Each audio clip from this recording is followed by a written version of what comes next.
As far as today's topic is concerned, that is political thought of Plato. And before going to the political thought of Plato, you must know what political thought is all about. As far as political science subject is concerned, there are various branches in it, and one of the branches is philosophical thought. That is political thought.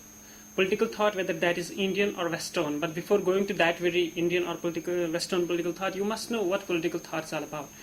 As far as political thought is concerned, we know that in the past there were problems existing in the society, states, nations, countries, whatever. Same as problems are existing today, right now in the contemporary world. So, few exceptional persons were there who tried to resolve those very problems by revealing few ideas. And those ideas came to be known as the thoughts, and they took the shape of a political thought. And we study here in political thought, as far as Western political thought is concerned, it begins from Greece, ancient Greece.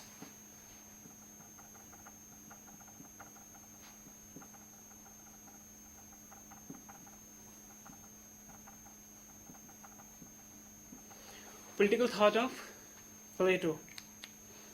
As far as political thought of Plato is concerned, there are various ideas which Plato revealed to his people, to the world in those times. Being from Greece, born in 427 or 428 BC till 347 BC, Plato, his real name as far as that is concerned, that is Aristocles. But why he is known as Plato? That is because of his body structure. He was having broad shoulders, pretty good height, broad shoulders. That is why he is known as Plato. Otherwise, his real name was Aristocles. During his life, he wrote a lot of books, pamphlets, papers. But exceptionally, there were few. For example, there is Republic, Statesman, Laws, etc. And among these three, Republic is mostly exceptional book as far as a treatise on education in the world is concerned. So Plato's Republic is one of the reputed book on education. As far as his ideas are concerned, his first idea is about his ideal state, Plato's ideal state.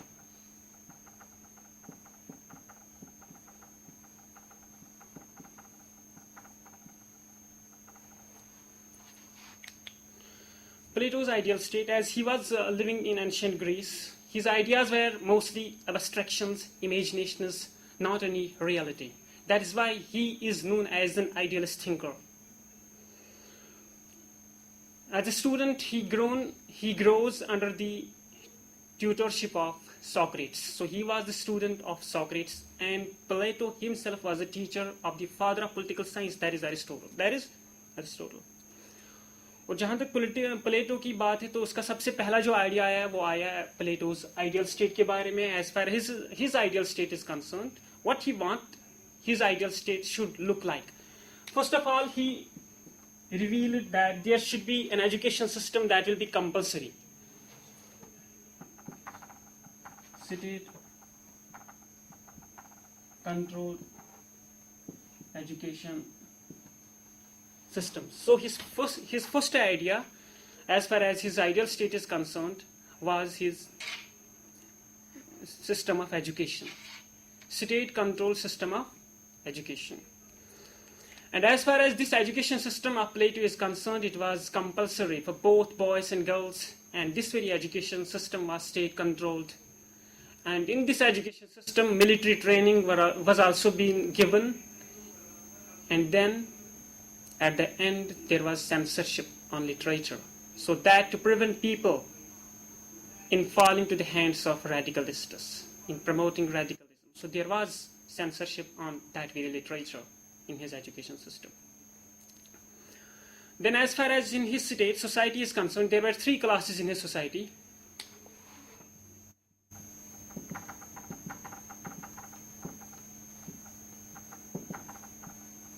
Division of society.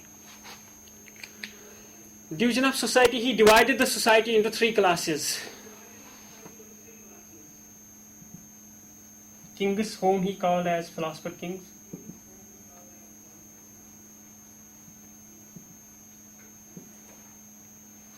Then there were warriors.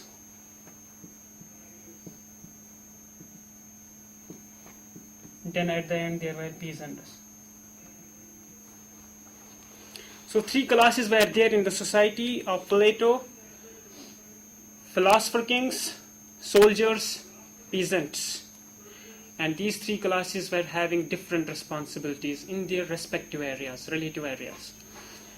Philosopher king had to promote wisdom. He had to control the state. He had to look after the affairs and administration of the city, society. Then there were warriors. The main function and responsibility of these warriors or soldiers was to defend the motherland, defend the country, defend the state. Then there was third class, that was of peasants, farmers in lame language, I must say. Peasants, as far as these three classes were concerned, they were forming the society in Plato's times. So his division of society was based on three: kings, warriors, and peasants. Then in his ideal state, there was another feature, that is non-interference. As you heard about now, there were three classes, division of society was there, but there is also non-interference.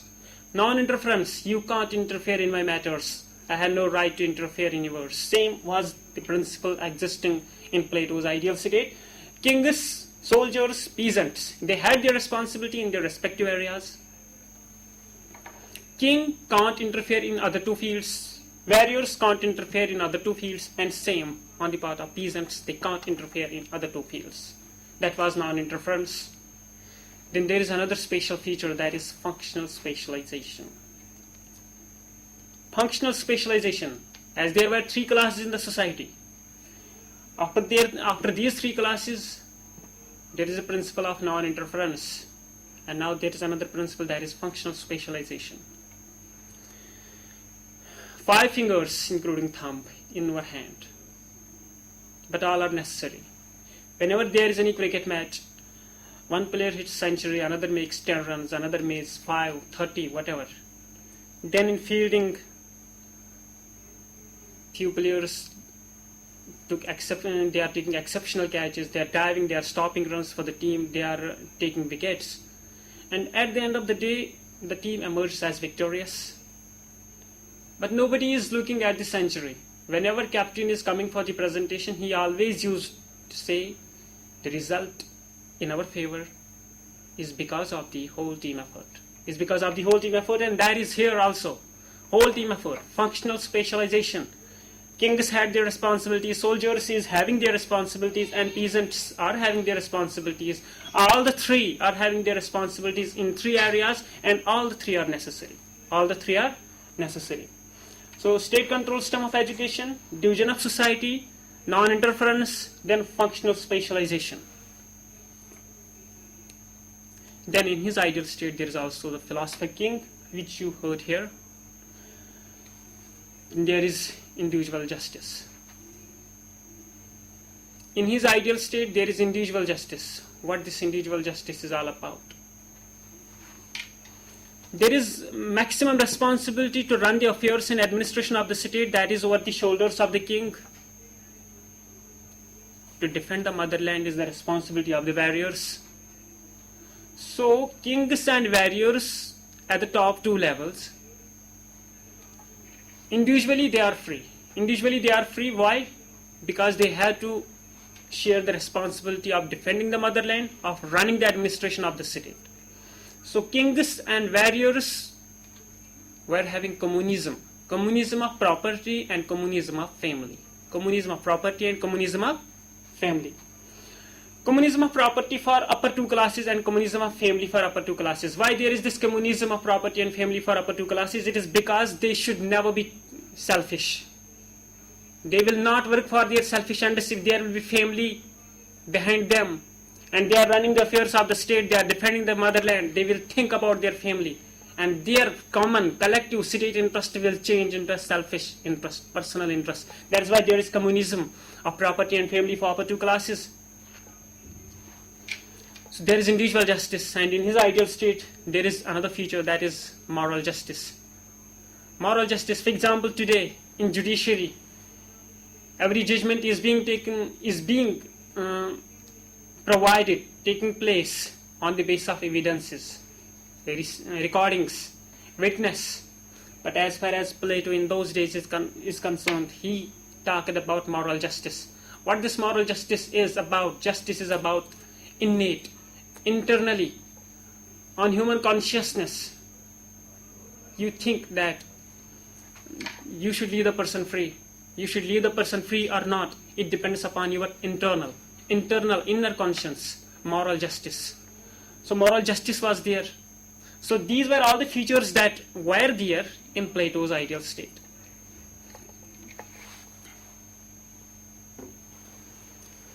And after his ideal state, there is another feature, that is another topic, another subtopic, that is Plato's theory of justice.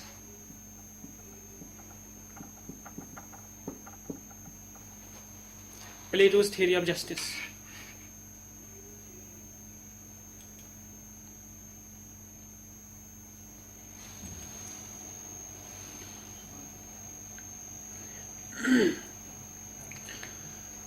The famous book of Plato, that is Republic, he revealed in his Republic about the justice, about education as well. But before providing his own theory of justice, he studied the past traditional theories of justice. Before providing his conception of justice, he studied prevalent theories of justice. And in the past existing theory of justice, those were known as prevalent theories of justice. There were 4 theories which Plato studied as far as before providing his own justice. So in those theories, prevalent theories of justice,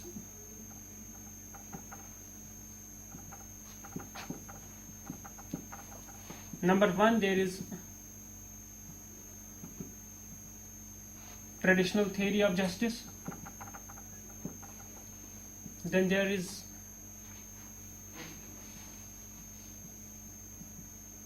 radical theory of justice. Then there is pragmatism, and at the end there is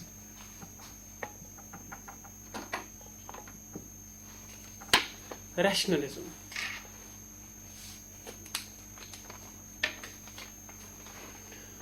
Prevalent theories of justice, number 1, there is traditional theory, then there is radical, pragmatism, and rationalism. As far as traditional theory of justice is concerned, it was given by Cephalus and Polemarchus.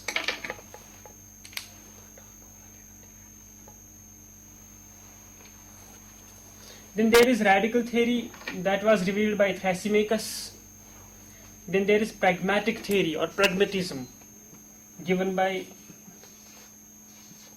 Glaucon, and rationalism revealed by the master of Plato, that is Socrates.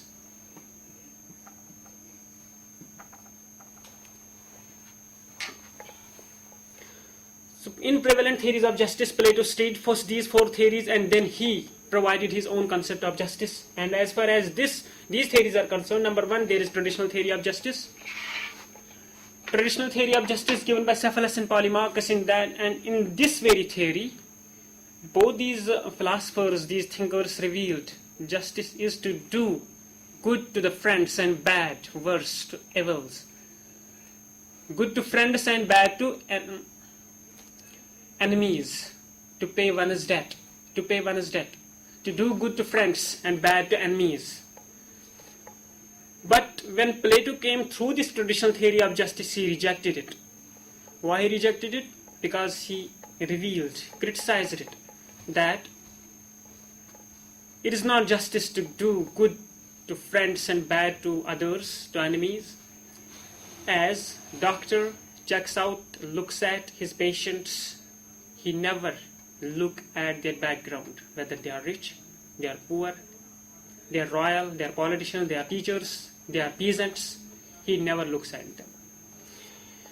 Then in friendship, your friend is your friend in front of you, but you don't know आपके पीछे पीछे वो क्या गुल खिलाता है, आपके बारे में वो क्या क्या बोलता है. आपके सामने तो वो आपका दोस्त है, लेकिन आपके पीछे वो आपका दोस्त नहीं है. आपको कोई मतलब इस पे आप यकीन कैसे करोगे कि वो आपके सामने फ्रेंड है लेकिन आपके पीछे वो आपका दोस्त है ही नहीं. यू कांट जज द पीपल.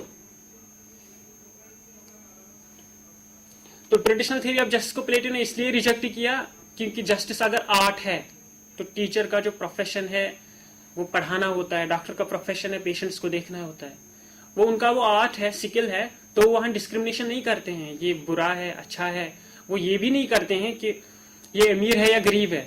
लेकिन यहाँ पर सेफलस और पॉलीमार्क्स क्या कहते हैं, जस्टिस वो है जिसमें आप क्या करते हैं, do good to the friends and bad to the enemies. That is why Plato rejected this theory. Then there is radical theory of justice. Radical theory of justice given by Thrasymachus. As far as Thrasymachus is concerned, he revealed that justice is the interest of the stronger. Justice is the interest of the stronger, and in this theory, he highlighted his point that a king can do anything. A ruler, a philosopher king, a dictator can use any option for his selfish ends, because justice is interest of the stronger. He should not care about the masses. He should not care about the population over whom he is ruling. That is justice as far as Thrasymachus is concerned. And that is why Plato once again rejected this theory. He criticized this theory. He revealed that it is not justice to fulfill the interests of the stronger, to fulfill the interests of the ruler only. Justice is this, to look after the well-being of the people, to promote our own development. That is justice. That is why Plato rejected this theory again. Then there is pragmatism. Pragmatism, as far as this very theory is concerned, it was given by Glaucon. It is totally opposite to radical theory. As far as this theory is concerned, in radical theory you heard about justice is the interest of the stronger. But in pragmatism, pragmatic theory given by Glaucon, he reveals that justice is the interest of the weaker. Justice is the interest of the weaker.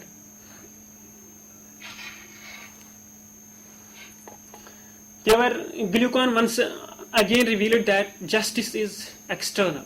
Justice is not internal, but justice is external. In ancient societies, people were worrying about invasions.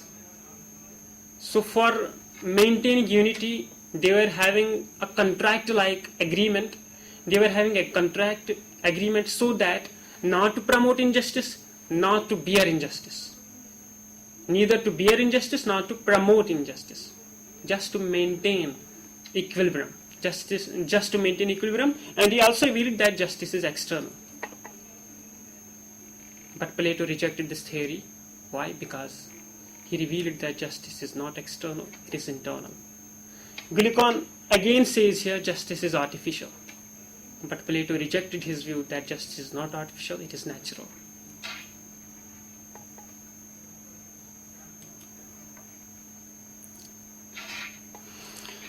Then at the end there is rationalism, the theory that is given by the teacher of Plato, that is Socrates.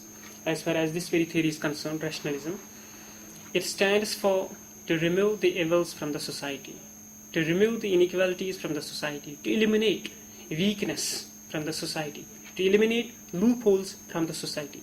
That is justice as far as rationalism is concerned, as far as Socrates' view is concerned. For example, a teacher takes tests regularly of his students. Why? Because so that they will be efficient, they will be knowledgeable as far as syllabus is concerned, they will find themselves in good situation when there will be examination, final exam, and they will be happy when there will be result in their favor. That is why he is taking their regular results so that to eliminate their weaknesses of few concepts. A doctor is treating to the patients. Why? So that they will feel better. That is rationalism. That is rationalism revealed by Socrates.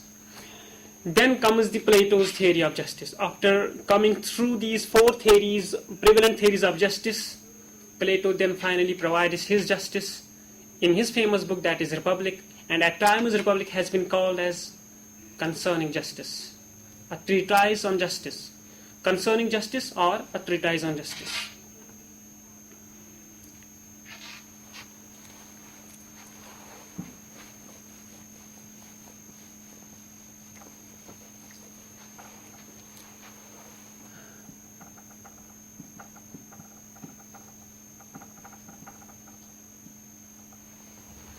Plato's justice.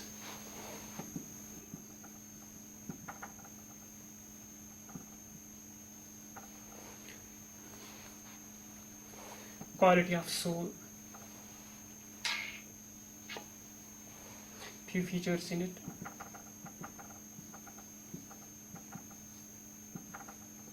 Division of society. Innate.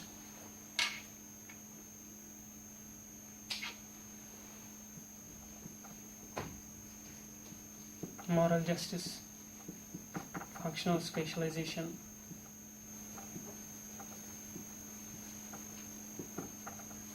Communism, etc.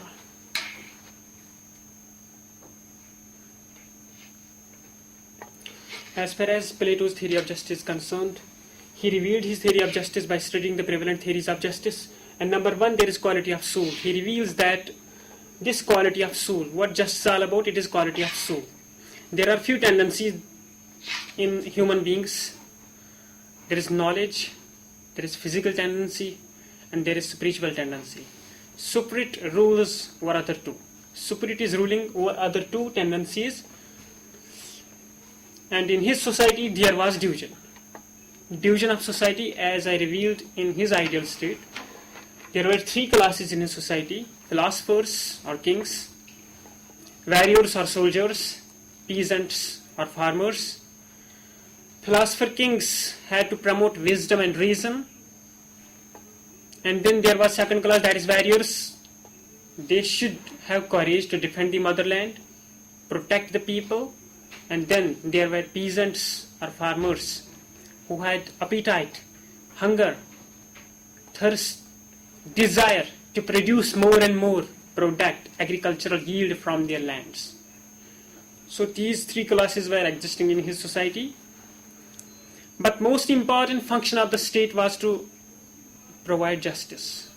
And how this justice was there? It was because of harmony and unity among these three classes. As there is again another thing, that is functional specialization. These three classes were never interfering in each other's fields, and all these three classes were necessary. There was communism of property and family for the upper two classes. So that is why there was justice. But there is one thing that is innate. Justice is not external, but it is internal. Justice is internal. You can decide anything from your heart. Then there is another thing, that is justice is not artificial, but it is natural. It is natural. Then there is moral justice, individual justice. I already revealed in Plato's ideal state moral justice what is all about. It is not dependent on the hearings on the witness recordings in the courts as it is happening today. But moral justice is something different. Human conscience, justice from heart, respect from heart. And then there is another thing, that is individual justice. In individual justice, a king is free, a soldier is free to protect, to promote, to run the administration. Why they are free? Because Plato had provided communism for them, communism of property and communism of family. That is external burden, and they were not being put under that very burden. So that is why there was communism of property and family for upper two classes. Then there is educational justice. As in Athens and Sparta, when we talk about Plato's education system, before providing his education system, he revealed to us about Spartan education system and Athenian education system. And in that very system, there was discrimination. Rich people were getting educated. Discrimination was there. Education was not compulsory. It was private. It was state controlled. But all boys and girls were not able to get the education. So he provided educational justice. Both boys and girls have a right to attain education. They have a right. Compulsory education, state controlled education, military training will be given. There will be censorship. Then there is justice for women. Justice for women. And from this very point, we can reveal Plato as a feminist, because he is the first person from Western political thinkers who revealed that a woman can become a philosopher king. A woman can become a philosopher king. So this is the point where from we can reveal, we can say that Plato was a feminist as well. So this is his justice. Then there is Plato's education system.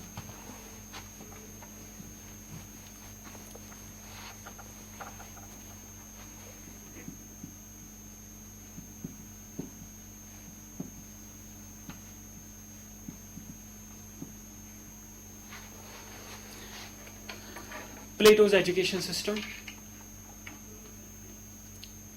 As far as Plato's education system, before providing his education system, he talked about Athenian education system and Spartan education system. In both those very education systems,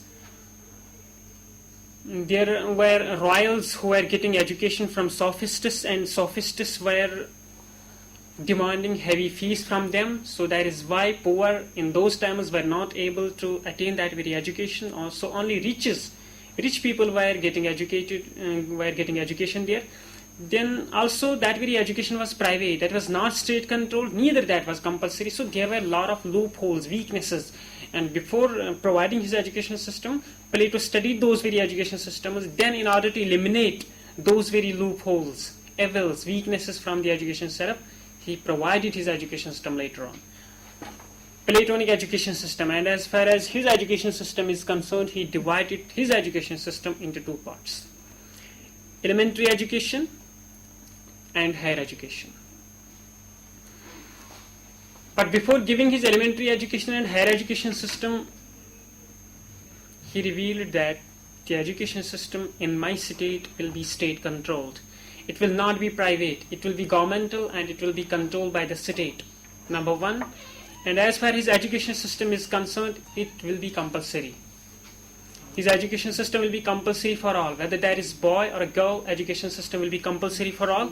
Then in his education system there is also censorship, so that literature, radical literature, fundamentalist literature will not promote radicalism among the people of the Greece. That is why he put restrictions, censorship, ban on literatures, few literatures. And also he revealed that military training will be given. So in his education system, it was state controlled. Number one, it was compulsory for both boys and girls. Military training will be given, and there is censorship. There is censorship on literature. Then he divided his education system into two stages. State controlled education system, he divided it into two stages. One is elementary stage and another is higher stage. As far as elementary stage is concerned, it was about from 6 to 20 years under three stages. Then there was higher stage, that was from 20 to 35 in two stages also. 20 to 31 stage and 30 to 35 another stage. And after 35 years, who will qualify that very stage, who will pass out from that very stage, will become philosopher kings for 15 years. So his education system was divided into two stages: elementary stage, then there is higher stage. Elementary stage was divided into three parts from the age of 6 to 20 years. And in his higher stage, higher education, higher stage was divided into two stages, from 20 to 31 stage and 30 to 35 another stage. Those who will qualify, who will pass out from this higher stage, will automatically become philosopher kings, and they will be philosopher kings for next 15 years, that is up to the age of 50. And in his education system, as it was compulsory for both boys and girls, so there were equal opportunities for all. Everybody has a right to get education, to seek admission in the institutes. So there were equal opportunities for all as far as education facilities were concerned. Censorship on literature was there, and his main aim of providing this very education, state controlled, compulsory to both boys and girls, the only main aim was this: to produce philosopher kings. So his education, if we will criticize that, the critique will be there that his education system ignored peasants mostly, as it's trusted on to produce philosopher kings, to produce philosopher kings. Then there is communism. After his education, then there is Plato's communism.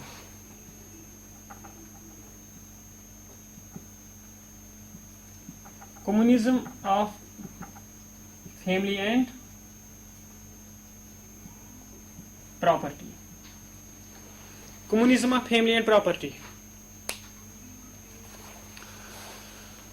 Why this communism is there? Because Plato wanted that upper two classes in the society should be there who will not be having any background responsibility. Their only responsibility will be at the front, to run the administration of the state for philosopher kings, to defend the motherland, to defend the country for the warriors. So these were the two responsibilities for upper two classes. That is why he was not wanting to have property and family for them. As if there will be family for philosopher king, there will be family for a warrior, there will be property for philosopher king, or there will be family and property for warrior.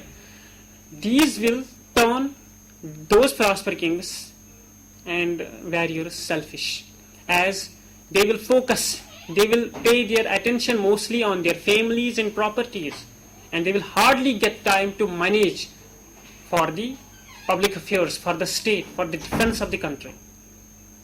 Number one, so there was communism of family and property for upper two classes. Why? Because Plato wanted upper two classes to keep their attention always for the state, for the protection of the state, for running the administration and affairs of the state.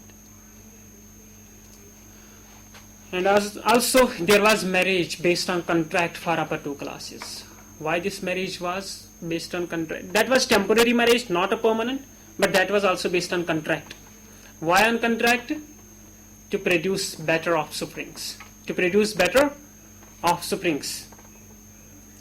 And then how to maintain love in his state. What he did, what he revealed. He also revealed that after a temporary marriage, there will be offsprings. And whenever there will be offsprings, charity will take care of those very offsprings. The offsprings will not be kept with their parents. At very early stage, those offsprings will be taken away and put in charity, and in charity they will be looked after commonly. Then after a time gap, the parents, as far as contract-based marriage is concerned, parents will come to the charity, they will provide visit so that to look at their offsprings, how they are feeling now. When they will reach that very charity, every offspring's parent will be there, they will get confused. Who is their offspring? They will think this one is our offspring, this one, that one, that one, that one, and that will turn into love for all. That will turn into love for all.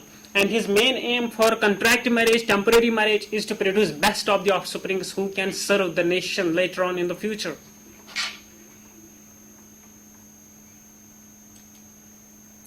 But his communism got also criticized on the part of his student Aristotle, or in general we can say, we can criticize it.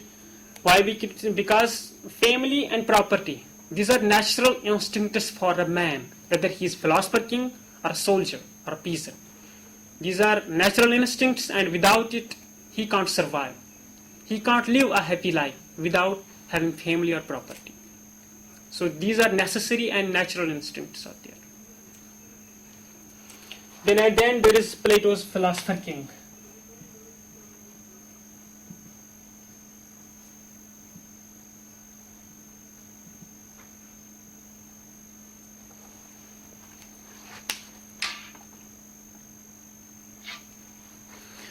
As far as Plato's philosopher king is concerned, while delivering his education, Plato's education, the main aim of his education was to produce philosopher king.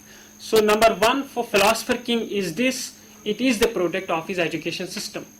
Plato always stressed that my education will focus mostly on to produce philosopher kings. Then there will be rule of elite. Elite. What does it stand for? It stands for chosen few. Why few? Because those few will be having exceptional qualities. Whether they will be rich, they will be royal, educationally they will be broad-minded, economically they will be strong economic class. Chosen few. So it will be rule of elites. And as far as this philosopher king is concerned, He will be having absolute powers. He will be having absolute powers. This philosopher king of Plato will be having absolute powers. So we can criticize it when he will be having absolute powers. Then that is authoritarianism. That is not democracy.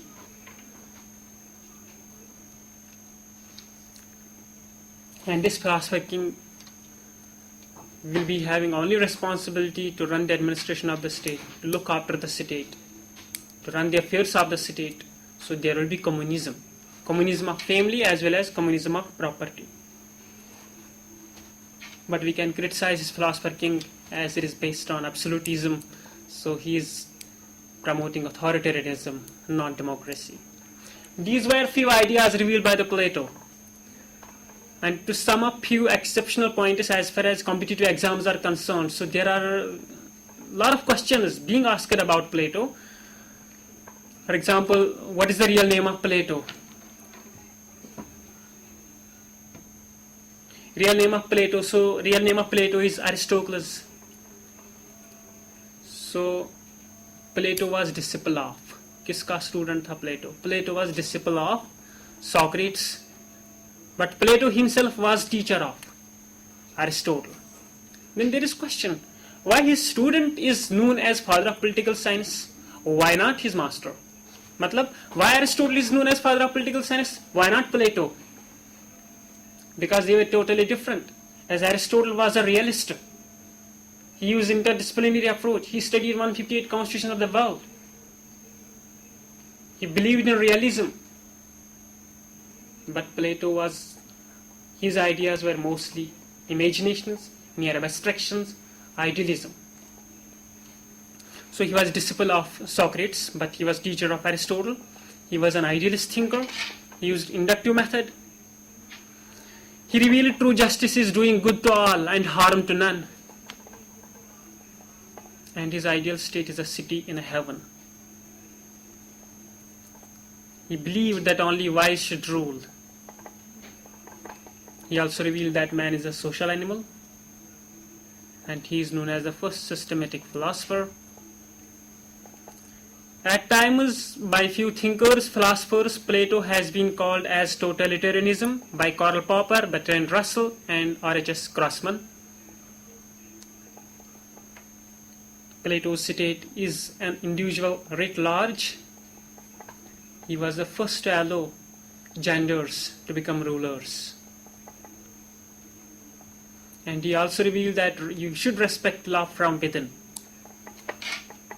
And as far as his state is concerned, he revealed that the population of the state should not be neither large, neither less. Neither large nor less. So he fixed the population of his state 5040.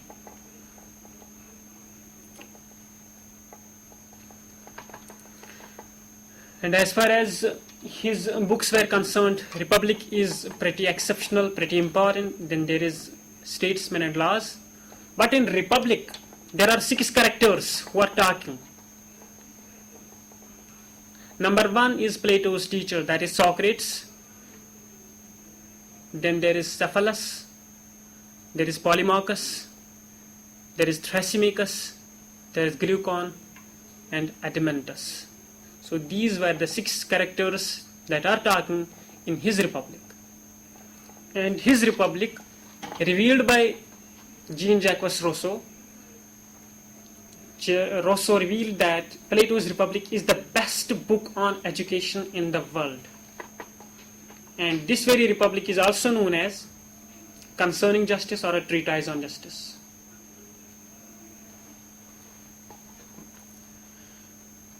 Thank you.